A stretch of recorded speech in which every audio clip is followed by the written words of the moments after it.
Assalamu alaikum student. Yesterday I have explained the definition of ptosis and types of ptosis. Today we are going to discuss 3 to 4 remaining parts of ptosis. First one is clinical features, second one degree of ptosis, function of levator muscle, and fourth one is treatment. Mostly you must focus on treatment because clinical features, degree and function of levator muscle, these 2 to 3 parts are so much easy and you can easily remember these parts. The most important part is treatment. You have to remember that part. I have already explained the definition. Once again I want to tell you, the abnormal drooping of upper eyelid is called as ptosis. Normally upper eyelid covers 1/6 of cornea, but in case of ptosis it will cover more than 2 mm. Now we are going to discuss the clinical features. First one is cosmetic disfigurement. It will not look good if anyone see from front. Cosmetically there will be a bad look. Second one is amblyopia. Why amblyopia? In this case, droopy lid cover the pupil. That's why child or patient can't see from that eye. Therefore, this eye start to be inactive. The vision of this eye starts to decrease. Because of that decrease in vision, there will be amblyopia will develop. Now, third one is squint. Squint can also be associated with this. Fourth one is abnormal head posture. No, because upper eyelid is droopy and this is covering the pupil. When this is covering the pupil, then child start to see from that pupil, and that child start to do upward his chin like this, because he is trying to see from this eye, this pupil, the uncovered area. This is because of that there will be abnormal head posture. Second one is degree of ptosis. There are 3 grades: mild, moderate and severe. You know, in normally upper eyelid cover 2 mm of cornea. If more than 2 mm, 2 mm is normal. If after that 2 mm, if it will cover 1.2 to 2 mm upper part of the pupil, it's not talking about cornea here. It will cover 1.2 to 2 mm of pupil. If upper eyelid is covering 1 to 2 mm of pupil, this is mild ptosis. If it is covering 3 mm or upper half of the pupil, this is moderate.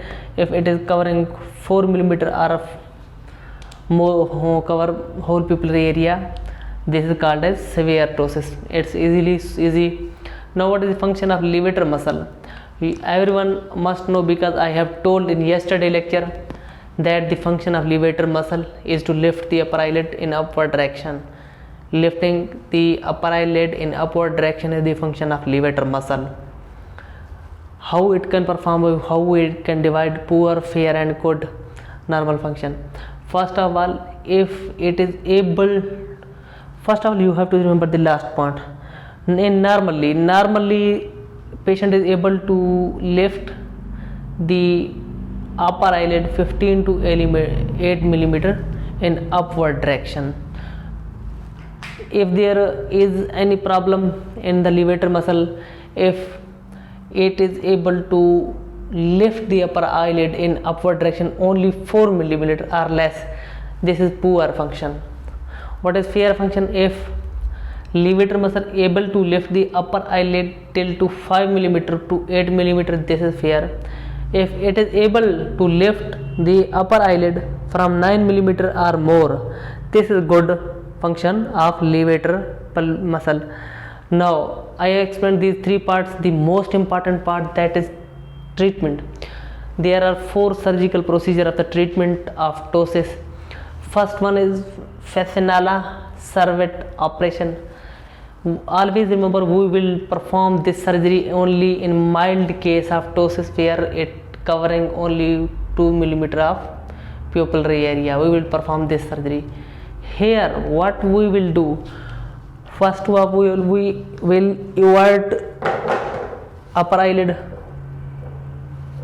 When we evert the upper eyelid, we will remove a part of tarsal plate, conjunctiva, and a little part of molar muscle.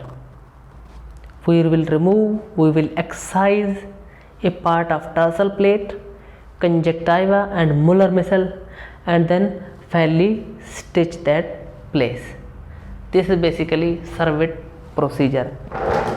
At the end I will show you the pictures. You can see we will perform this surgery in a mild case with a good levator function. If ptosis is mild, then function of levator muscle is good, 8 to 10 mm or more. It involves the excision of portion of tarsal plate, conjunctiva, and molar muscle. I have told you. Second one is levator resection. In Fasenala CERVIT operation, we will only remove tarsal plate, conjunctiva, and molar muscle, but we will not touch aponeurosis of levator muscle. But in case of levator resection, along with tarsal plate, here we will also remove the aponeurosis of levator muscle. We will perform this surgery in moderate cases, 3 to 4 mm of ptosis, fair levator function 5 to 7 mm, excision of portion of levator muscle, aponeurosis. Here we will also remove aponeurosis along with the tarsal. Levator resection I have explained mostly. We will perform this surgery in case of moderate ptosis, 3 to 4 mm cover the pupil area, and fair levator function 5 to 7 mm. Excision of portion of levator muscle, aponeurosis. I have told you in the first Fasenella CERVIT operation, we will remove tarsal plate, conjunctiva, and molar muscle. We will not touch the aponeurosis, but in this case we will remove aponeurosis along with the tarsal plate. The amount of levator resection depends upon the degree of ptosis. Third one is bro suspension procedure or sling procedure. We will perform this surgery in case of severe ptosis when 4 mm or more, but weak levator function 4 mm or less. It involves the attachment of lid frontalis muscle by fascia tonica from facial lata or some other non-absorbable suture material.